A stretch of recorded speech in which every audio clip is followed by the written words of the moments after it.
Welcome back to another episode of Rob Sports Center. As you can see by the title and by the thumbnail, today we're going to be taking a look at Alvin Kamara. So, as for all Saints fans, you're pretty much aware that we got a new head coach, Kellen Moore, who's a pretty brilliant offensive mind. So we're just going to take a look at some things that Kellen Moore can utilize with bringing whatever new offensive scheme that he's going to be bringing to the team, because I think Kamara still has some left to offer.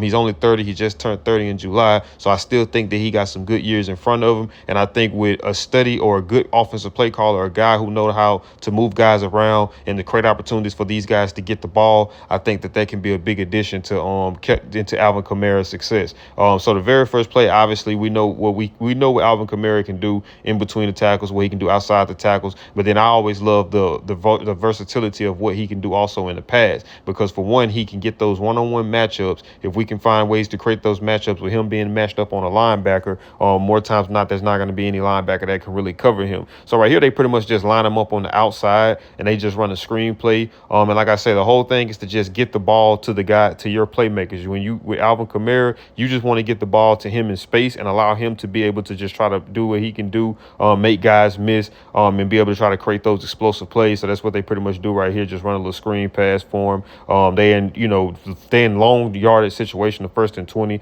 So I'm pretty sure they were anticipating just to try to, chip at it to try to make the third down conversion, if they find themselves on third down, a little bit more convertible. But like I said, when you got guys like Alvin Kamara, he's one of those type of guys that he could take little simple routes and turn it into something magnificent, just because of his phenomenal contact balance, and just his shiftiness, his elusiveness. And we also know that too, that he's a very patient runner. He's never really in a rush. He's good at being a maze runner, meaning that he's good at allowing his blockers to be able to set up and be able to just kind of work off of off the opportunities that they give him downfield, or whether that be in the pass or whether that be in the run. One category that I think we don't put a lot of focus on when we talk about games won and lost, and this is at any level, high school, college, or the NFL, is explosive plays. As offense, how many were you able to create? And as a defense, how many did you give up? So having a guy like Kamara, he gives you the possibility of those explosive plays. Now, obviously, Kamara isn't necessarily the blazing speed type to where you're going to line him up outside the numbers and he's just going to blow the top of the defense like that. But he does have the ability to be able to take little simple things and being able to maneuver and either being a maze runner, meaning that he's allowing his blockers and things to set up. And then he also has the ability to be able to play off script with just being able to make guys miss, utilize his blockers that's in front of him in terms of leverage to be able to try to create roadblocks from defenders, being able to have a possibility of getting to him, kind of like how he did right there on this play with DeRon Bland. But right here, man, like I say, it's just a simple little screen route. They'll kill a little dump and catch. He catches the ball, it takes it the length of the field. And keep in mind that, you think about when you see a running back running away from defense, a lot of times I think a lot of us kind of be like, oh, well, that's defensive linemen or that's linebackers, right? You got to think about this, though. Once he gets past them, that's the secondary. These are skill positions now. So these are corners and these are safeties that he's able to outrun. And some of these guys even have angles on them. So that just shows you just what type of speed that a guy like Kamara has. And when you have a guy that possesses that type of speed with his vision, that's a dangerous combo.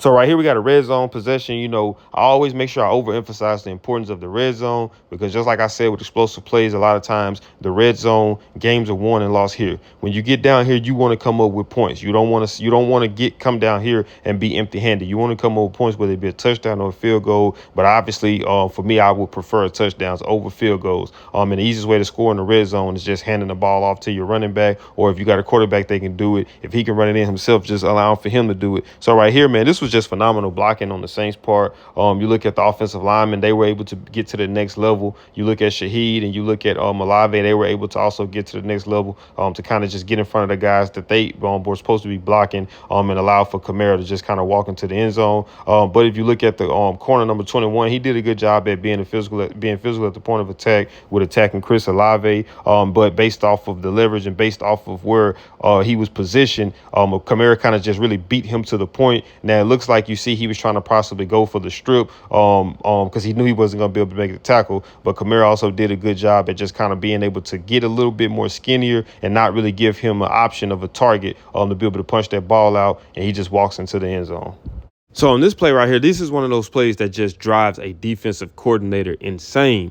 So once again, we got another red zone possession. And like I said, man, in the red zone, the easiest way to be able to put points up is just running the ball in. And when you got Kamara in the backfield, you get the possibility of doing that. So right here, you see that the Saints are lined up in an I formation. You got Derek Carr under center. You got the fullback, and then you got Alvin Kamara right behind him, dotting the I. Now, me personally, I'm not a big fan of I formation. I think that in order to really successfully dominate with that, you have to have a strong core up front. That's the only way. You have to have guys that can move the line of scrimmage. In more ways than not, a lot of times, you're going to have your guys running into unblocked defenders. So then your running back has to be very good at his vision on top of his contact balance on being able to stay on his feet, because he's going to have to be able to run through tacklers a lot of times. And that's exactly what happens right here. You look at, they just kind of have like a big pile right there. And then you look up and you just see Kamara coming out on the other side of it. Like I said, one of the things we know about Kamara, that he has phenomenal balance. You see the things that he's able to do. On top of that, he has phenomenal contact balance, meaning that if you don't wrap him up more times than not, and you're just trying to throw your body into him and knock him down,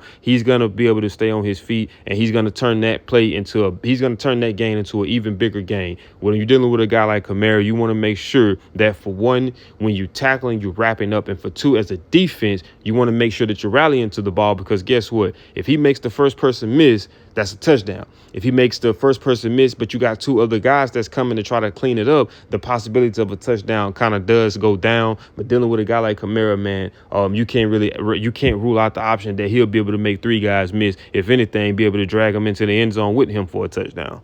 So right here on this play is a good example of what I'm talking about. So a lot of times football is all about trying to create those mismatches, especially offensively, trying to find weak points on the defense and exploit those. So when you have a back like Kamara, who's not one dimensional, who can run the ball but also can contribute in the pass, it gives you so much more versatility and craziness what you can do to an offense. So obviously you think about the matchup. So you get Kamara matched up on a linebacker. So let's say if we wanted to try to create that matchup with a receiver, it becomes much difficult now, because everything is based off of personnel matches. So as long as Kamara's on the field, then obviously you're going to keep a backer on the field, or two backers at least, because you want to take away from the threat of them being able to run the ball. So now if I say, okay, we swap it out and we take Kamara off and we want to bring another receiver on, they're going to swap out and bring on another defensive back, right? So it's all about it's all about trying to neutralize those mismatches from a defensive standpoint. But like I say, having a guy like Kamara, you keep a linebacker on the field, and now you get one-on-one matchups in man coverage with Kamara on the linebacker.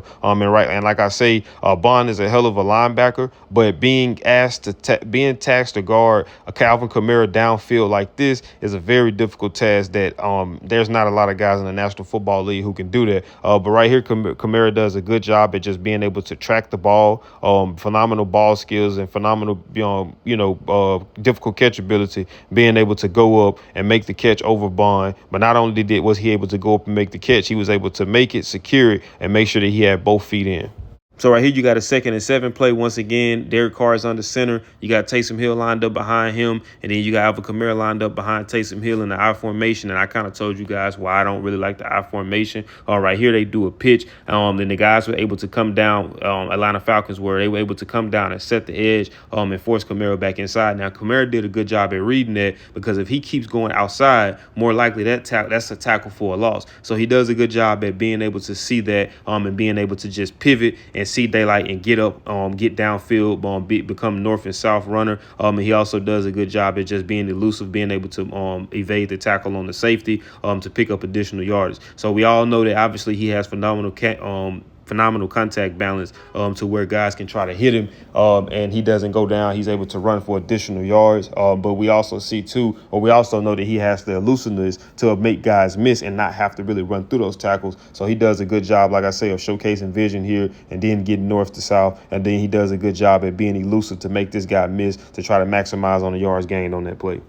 All right, so this play right here is a perfect example of why I was saying I do not like the I formation, because more times than not, you're going to be running into unblocked defenders, just like Kamara did right here. So you gotta have a situation. You got a 3rd and goal, and like I say, man, I always make sure I always overemphasize the importance of the red zone, because a lot of times that's where games are won and lost. When you get down here, you want to be able to come up with points, point blank, period. So right here, you see that Kamara was ran into an unblocked defender. So it showcases right here his power of being able to run through that guy. and be able to still pick up the touchdown. So like I said, when you get to the red zone, the easiest way to score is running the ball in. But then you also have to understand that with the wide being so much decompressed and so much short field situation, short yardage situation, you have to have a bruiser back, a guy who can adapt to the situation, a guy who, when need be, he can be a bruiser back, or when need be, he can be an elusive back, a maze runner. Like I know I like using that term now, but a guy who can kind of just be patient and follow his block. So right here, he utilized the ability to turn into a bruiser back, just being able to run through the tackle. And the safety did a good job at just wrapping him up. But like I said, once again, man, you got to be able to make sure that when you get a hold to Kamara, it's always best to make sure that there's a unit with you as well, because more times than not, the first person to him is not going to be able to bring him down. And that's exactly what happened right here. He was able to just run through the defender, run through the contact from the defender, and still be able to get the touchdown, pulling him into the end zone with him. So right here, you see the off-script ability by Alvin Kamara. We have a guy to have a situation, a 3rd and 1. So for some of you, you might be asking, like, what does off-script mean? So off-script is when you draw up a play, right? And you practice this play in practice. You practice it in the walkthroughs and everything goes perfect. But when you get into the game and that play does not go as planned. So this play right here, what ended up happening was not the design play call of what was to happen. This is when all else fails, right? So you hear the term of, well, you hear some analysts, when they talk about quarterbacks, they talk about guys who can extend plays, and they talk about their ability to make the second play better than the first place. And that's exactly what the equivalent of to that from a quarterback to a running back would be on this play right here. You look at Kansas City, man, they really just played this play very well. You look at all the red jerseys right there. It really was nowhere for Kamara to go other than back across the field. So obviously, you know, he's good at being able to improvise, and he does that right here. You see a guy end up having a shot at him in the backfield, but once again, like I say, what's one of the things that Kamara has that's very phenomenal, and that's contact balance. So right here, that looks like Justin Reed was trying to make a tackle in the backfield. Now Justin Reed's right there on outside. Whoever that was came in trying to make a tackle on the backfield, and he just did a good job at kind of being able to elude him, and being able to stay on his feet once again, like right here, boom. You know, trying to chop his legs from up under him. He did a good job with just being able to maintain his balance, stay on his feet, and be able to pick up the first down and more. So one of the things I like about Kamara too, when you look at some backs that do contribute to the pass, more times than not, it's probably just checkdowns or it's probably just screens. See, Kamara can actually be lined up in the slot and can actually run routes and win those one-on-one matchups that they have when he's matched up on linebackers, like we've seen early on in the video, and like we're seeing right here. So he starts off in the backfield and they motion him out. So he motions out to where the slot receiver typically will be lined up, but he's just off the line of scrimmage.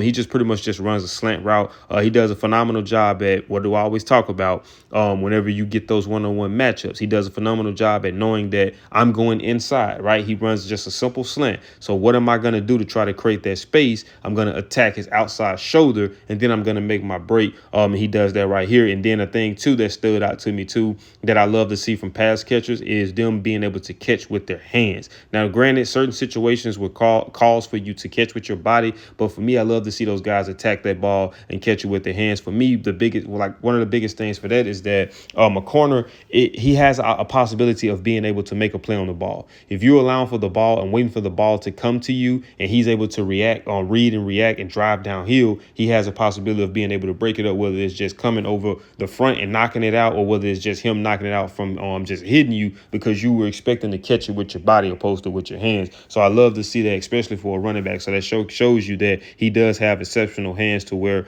he can make those tough catches if need be, as we seen early on in the video. The quarterback just does a good job at putting the ball right there in between the 4 and the 1, and giving Kamara an opportunity to get some yards after the catch. So a few things to unpack on this play right here. So first off, we're going to start off with Van Der Scotland. This was actually a pretty good pass for a receiver, a guy who does not play quarterback.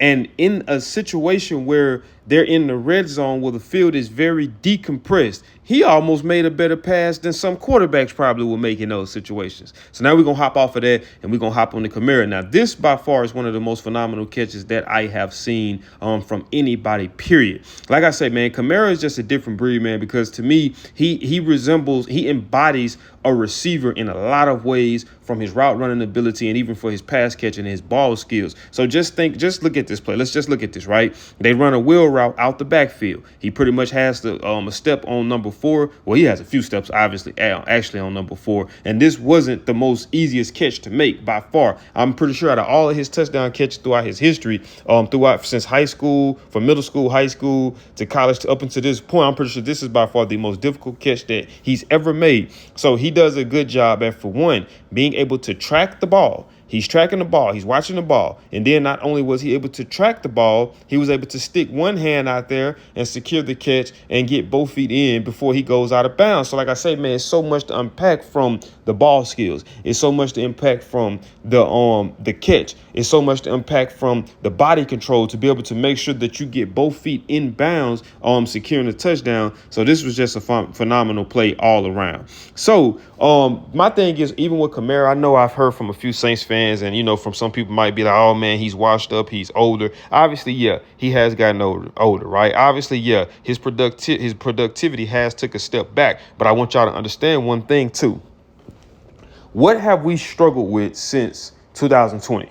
And I'm answering that for you guys. A quarterback, a guy who we can rely on to be able to consistently put up points like we had when we had Breeze, right? So then you lose a lot of the targets that we had. You lose Michael Thomas and things of that nature. So you got to think about it if I'm a defensive coordinator, I'm playing New Orleans Saints. I know that everything that y'all do works around Alvin Kamara. So if y'all do not have any, I'm going to make y'all beat me with other threats. And if y'all can't beat me with other threats, then we're going to take away what y'all want to do. And it's going to be a rough day for y'all. So it's been a lot of pressure that's been put onto Kamara. Even if you look at the wear and tear, man, all the things that was asked of him, from him running the ball in the backfield in between tackles, from him being able to contribute in the pass game, from him even doing special teams for some years. So it's been so much asked for him, too, that you got to think that the toll on the body, especially in the National Football League, at some point you're going to start to break down.